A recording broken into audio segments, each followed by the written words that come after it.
สติมาปัญญาเกิดเจริญพรนอกตนนิยมทั้งหลายรับฟังมงคุณชีวิตมงคุณชีวิตข้อที่6อัตตสัมมาปณิทิจะตั้งตนไว้ชอบเพื่อที่พาคืนอยู่กลางมหาสมุทรจะแล่นหอดฝั่งใดคนขับเรือจะต้องวางจุดหมายปลายทางไว้ถูกต้องและหูจักควบคุมหางเสือของเรือให้แล่นไปบ่ผิดทิศทางสันใดคนเฮาก่อนจะประสบความสำเร็จในชีวิตได้ก็ต้องตั้งตนให้ถูกต้องฉะนั้นการตั้งตนไว้ชอบหมายความว่าอย่างใดตั้งตนไว้ชอบหมายถึงการตั้งเป้าหมายชีวิตทั้งทางโลกและทางธรรมไว้อย่างถูกต้องแล้วถนอมสร้างตนให้ดำเนินชีวิตไปตามเป้าหมายนั้นๆด้วยความระมัดระวังการตั้งตนไว้ชอบเป็นสิ่งสำคัญหลายเป็นขั้นตอนทำอิฐในการสร้างตนให้มีความสุขความเจริญก้าวหน้าในชีวิตเพราะถ้าไผตั้งเป้าหมายชีวิตไว้ผิดเส้นตั้งเป้าหมายไว้ว่าจะเป็นโจรที่ปุ่นเก่งที่สุดหรือจะเป็นนักผลิตเฮโรอีนที่เก่งที่สุดและพยายามดำเนินชีวิตไปตามคนนั้นก็บ่มีทางที่จะมีความสุขความเจริญก้าวหน้าได้ถึงแม้นว่าจะไปสอกแสวงหาความรู้ความสามารถได้ปานใดก็ตามก็บ่เกิดประโยชน์อันใดเพราะความรู้ความสามารถนั้นล้วนแล้วแต่เป็นไปเพื่อความพินาศแก่ตนเองและคนอื่นผู้ที่รักความก้าวหน้าทั้งหลายจึงจำเป็นต้องตั้งเป้าหมายชีวิตให้ถูกต้องก่อนนอกจากนั้นจึงไปสอกแสวงหาความรู้ความสามารถภาคเพียรพยายามเพื่อบรรลุเป้าหมายชีวิตที่ถูกต้องนั้นให้ได้แม่นหยังคือเป้าหมายชีวิตเป้าหมายชีวิตของคนทุกคนแบ่งออกเป็น3ระดับได้แก่ 1. เป้าหมายชีวิตขั้นต้นคือการตั้งเป้าหมายชีวิตเพื่อประโยชน์ในชาตินี้เป็นการตั้งเป้าหมายไว้ว่าจะต้องตั้งตัวสร้างฐานะให้ได้โดยการประกอบอาชีพที่สุจริตบ่ผิดกฎหมายบ่ผิดศีลธรรมจะเป็นอาชีพหยังก็แล้วแต่ความถนัดของแต่ละบุคคลจะเป็นนักธุรกิจแพทย์หมอพนักงานทหารตำรวจชาวไหนาพ่อค้ากรรมกรหรืออื่นๆก็ได้ทั้งนั้นขอเพียงให้เป็นอาชีพที่สุจริตก็พอและเมื่อตั้งเป้าหมายชีวิตไว้แล้วก็มุ่งมานะฝึกฝนตนเองสร้างตนให้บรรลุเป้าหมายนั้นๆให้ได้หนูตัวน้อยๆยังสู่ซนอดสาขุดขวัดหู้อยู่ได้นกกระจอกตัวน้อยๆยังสู่ซนอดสาสารสางเฮือนหั่งอยู่ได้เฮาเกิดมาเป็นคนทั้งทีก็ต้องสู่ซนสร้างฐานะให้ดีให้ได้ 2. เป้าหมายชีวิตขั้นกลางคือการตั้งเป้าหมายชีวิตเพื่อประโยชน์ในชาติหน้าเป็นการตั้งเป้าหมายชีวิตไว้ว่านอกจากพยายามสร้างฐานะตนให้ได้แล้วก็ยังต้องตั้งใจสร้างบุญกุศลอย่างเต็มทีในทุกโอกาสที่อำนวยให้เพื่อสะสมไว้เป็นทุนเป็นเสบียงในภพชาติหน้าต่อไปเพราะว่าสัตว์โลกทั้งหลายตายแล้วบ่สูญตราบใดยังบ่หมดกิเลสก็ยังต้องเกิดใหม่อีกเรื่อยไปคนบางคนคิดแต่จะหาประโยชน์เฉพาะในชาตินี้โดยบ่คิดถึงประโยชน์ในชาติหน้าเลยคิดแต่จะหาทรัพย์สินจะตั้งฐานะให้ได้โดยบ่ประกอบการบุญกุศลอันใดเลยเฮาลองคิดเบิ่งว่าชีวิตของคนประเภทนี้จะมีคุณค่าพอปานใดตั้งแต่เกิดมาก็อาศัยพ่อแม่เลี้ยงใหญ่ขึ้นแต่ก็เรียนหนังสือหาความรู้คันใหญ่ขึ้นมาอีกก็หาเวียกเฮ็ดงานทำมีครอบครัวเลี้ยงลูกเลี้ยงหลานดิ้นรน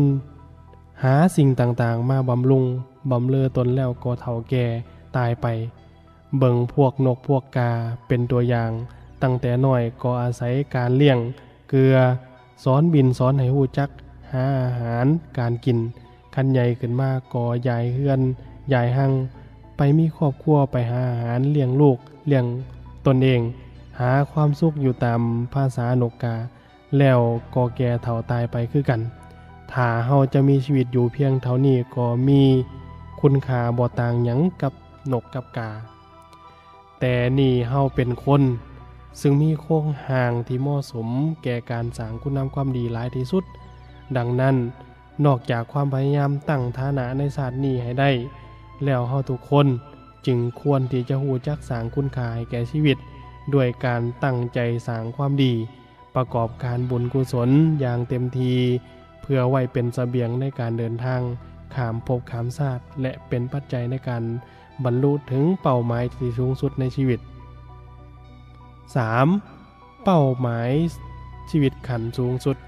คือการตั้งเป้าหมายชีวิตเพื่อประโยชน์อย่างยิ่งได้แก่การตั้งใจปฏิบัติทำทุกรูปแบบเพื่อปราบกิเลสให้หมดสิ้นแล้วเข้าพระนิพพานตามพระสัมมาสัมพุทธเจ้าและเหล่าพระอรหันต์ทั้งหลายจะได้มีแต่ความสุขอันเป็นอมตะตลอดไป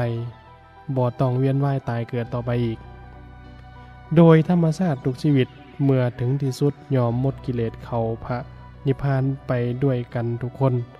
ต่างแต่ว่าช้าหรือไวเท่านั้นในระยะที่ยังบ่หมดกิเลสนี้ก็ต้องทนรับทุกข์กันไปหลายแน่น้อยแน่ตามกรรมที่ตนเองได้กระสร้างไว้เฮาเวียนว่ายตายกันมานับภพนับชาติบ่ถ้วนแล้วถ้ามีไผสามารถเอากระดูกของเฮาทุกศาสตร์มากองร่วมเขากันก็จะสูงท่วมภูเขาถ้าเอาน้ำตาของเฮาที่ไหลออกมาเพราะความทุกข์ในทุกๆศาสตร์มารวมเขากันก็จะหลายกว่าแม่น้ำในมหาสมุทรอีกไผสามารถเข้าพระนิพพานได้ก่อนก็หมดก่อนผู้ที่ยังอยู่ก็ต้องเวียนว่ายตายเกิดในทะเลแห่งความทุกข์แห่งวัฏสงสารต่อไป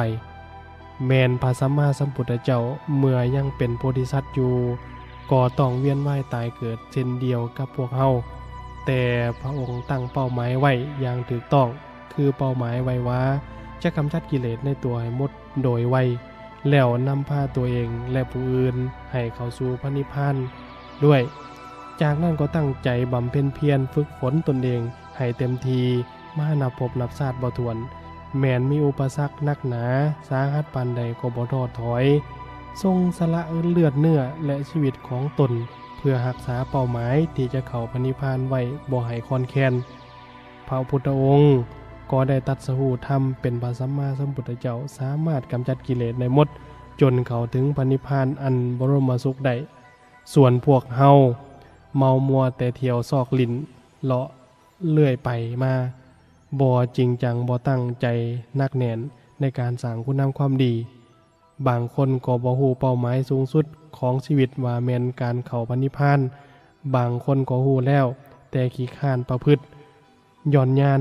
เฮ็ดยุดๆหย่อนๆจึงต้องมาเวียนว่ายตายเกิดรับทุกข์อยู่อย่างนี้ดังนั้น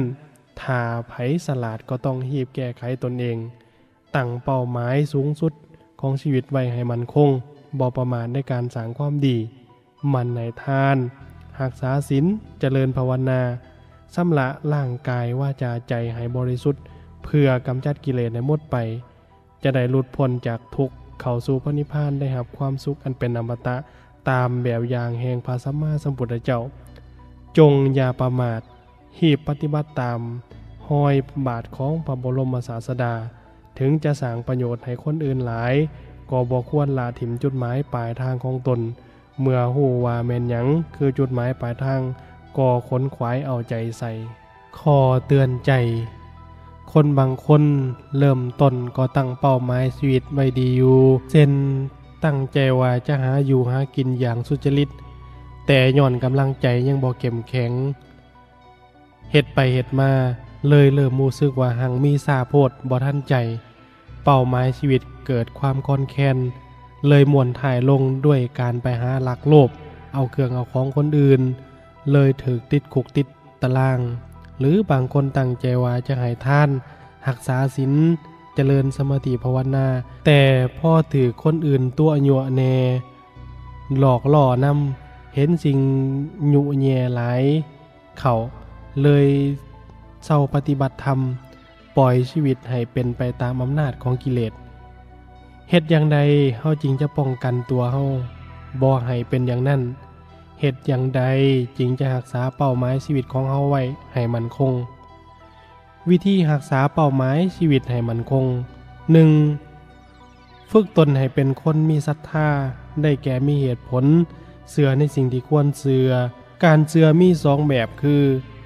การเชื่ออย่างมีเหตุผลประกอบด้วยปัญญาเอิ้นว่าศรัทธาเชื่ออย่างบ่มีเหตุผลปราศจากปัญญาเอิ้นว่างมงายศรัทธาขันธ์พื้นฐาน4ประการคือเชื่อกรรมเชื่อว่ากรรมมีอยู่จริงบ่วางเปล่าเมื่อเฮ็ดหยังแล้วยอมเป็นกรรม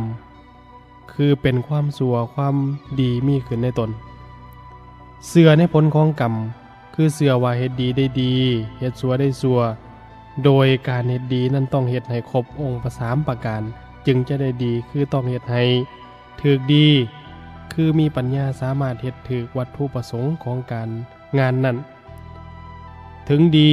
คือมีความพยายามที่จะเฮ็ดเวียกนั้นให้เต็มความสามารถพอดีคือมีสติดีบ่เฮ็ดจนเลยเถิดไปจนเกิดความเสียหาย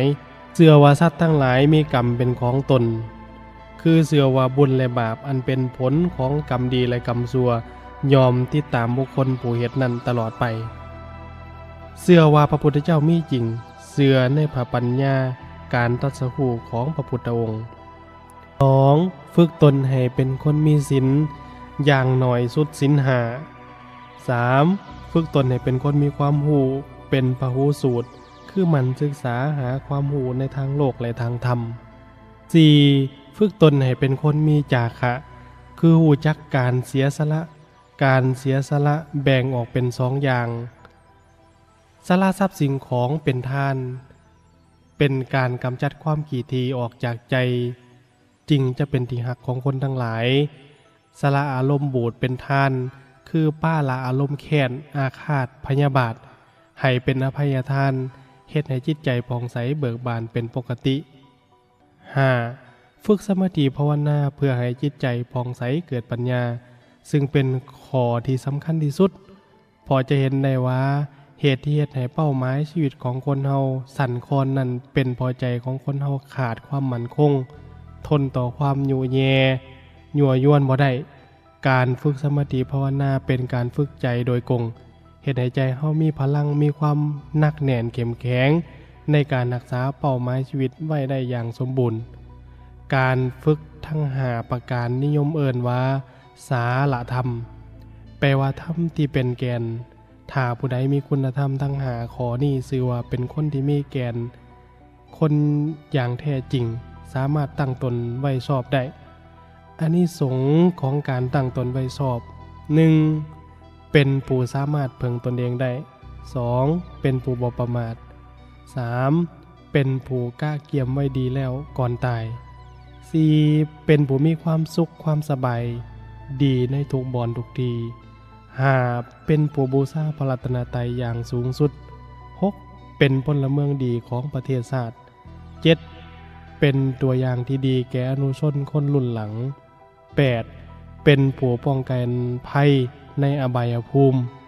9. เป็นผู้มีแก่นคนสามารถตักตวงผลประโยชน์จากชีวิตอย่างเต็มที่ 10. เป็นผู้รับทรัพย์สมบัติ 3 ได้โดยง่ายคือมนุษย์สมบัติทิพสมบัติและพระนิพพานสมบัติเมื่อทานทั้งหลายตั้งตนไว้ชอบไว้ถูกต้องแล้ว